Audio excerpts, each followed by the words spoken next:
महाराष्ट्रातील number 1 TV channel आवाज TV, आवाज आपल्या सर्वांचा।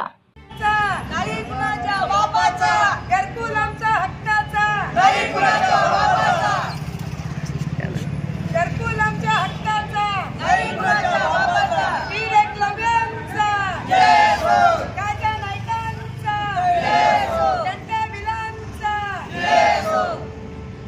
अरे कोण म्हणता देत नाही, घेतल्याशिवाय राहणार नाही, कोण म्हणता देत नाही, घेतल्याशिवाय राहणार नाही। काय म्हणाल?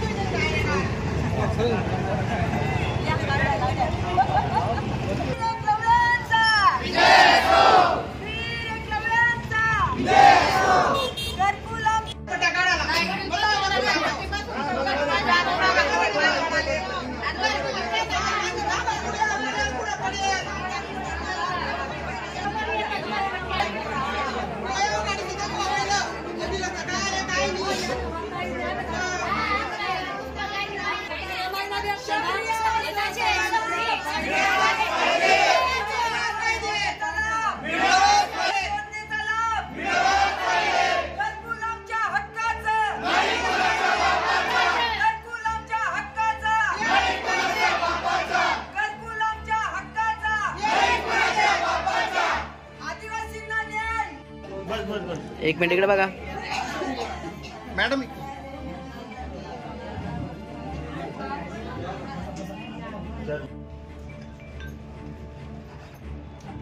इतिवृत्त मी बघितलंय, त्या इतिवृत्तामध्ये आणि त्यांनी दिलेला पदानुकूल नियमानुकूल करायची जी काही प्रक्रिया आहे ती नियमित जसं जी आज सांगतो की एक तर त्यांची वैयक्तिक जागा असावी किंवा शासनाने दिलेली जागा अतिक्रमित आहे ना सगळे ग्रामपंचायतीला असेल आणि 8 रायट आहे सगळ्यांच्या 8 होते, तर मग तो त्यांनी कन्सिडर करावा।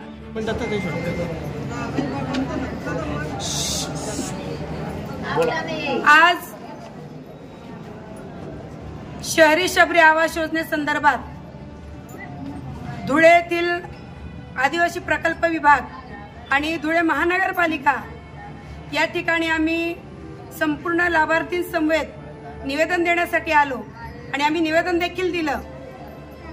गेल्या 5-6 वर्षापासून आमचा पाठपुरावा होता की धुळे शहरामध्ये खेदाची बाब अशी आहे की धुळे शहरालगत धुळे शहरामध्ये आदिवासी समुदाय मोठ्या संख्येने राहतो, रहिवासी आहे आणि जिला बिलाटी वस्ती आजी म्हटलं जातं, ती बिलाटी वस्ती इतकी दयनीय अवस्थेमध्ये आज सुद्धा एवढ्या मोठ्या धुळे जिल्ह्यामध्ये ही खेदाची बाब आहे आणि या ठिकाणी प्रत्येकाला आपलं हक्काचं घर मिळावं म्हणून 5 ते 6 वर्षापासून आम्ही पाठपुरावा करत होतो, परंतु आज तागायत या लोकांना कुठलाही न्याय मिळाला नाही।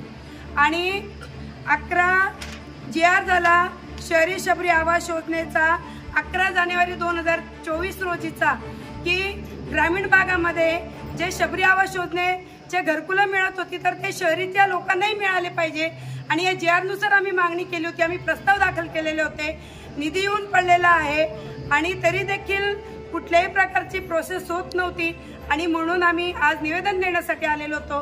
परंतु आनंदाची गोष्ट अशी की आदिवासी प्रकल्प अधिकारी आणि महानगरपालिकेचे कमिशनर माननीय आयुक्त मॅडम दगडे मॅडम यांनी होकार दिलेला आहे की सगळ्या गोष्टी लिगली आहेत, GR नुसार काम करायचं आहे आणि म्हणून आम्ही 100% लाभार्थ्यांना लाभ देणार आहोत असं त्यांनी आम्हाला आश्वासन दिलेलं आहे।